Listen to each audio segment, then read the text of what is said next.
பார்த்துக்கிறேன்டா. ஏய் என்ன என்ன சொன்ன? பார்க்க வந்துருக்கேன். சும்மாதான் சும்மாதான்டா, வெட்டியாக தான் இருக்கேன். எக்ஸாம் முடிஞ்சிச்சுல, வெட்டியாக தான் இருக்கேன், அதான் வந்திருக்கேன். சரி சரி. அப்புறம் வேற என்ன மேட்ரு? ஒன்றும் இல்லையா? சரி சரி. அப்புறம் ரிசல்ட் எப்போ? 10th மேவா? சரி சரி.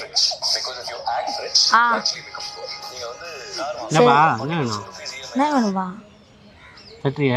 என்ன என்ன தட்டுறது புரியல.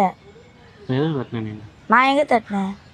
நான் ஃபோன் பேசிட்டு இருக்கேன். பக்கத்தில் யாரும் உட்காந்துருக்கோம். பக்கத்தில் பேய் இருக்கான்னு பாருங்க. உங்க மூஞ்ச பார்த்தாலே பேயா தெரியுறியா? சரி, செம்ம காமெடி. ஞாபகப்படுத்துங்க அப்புறம்.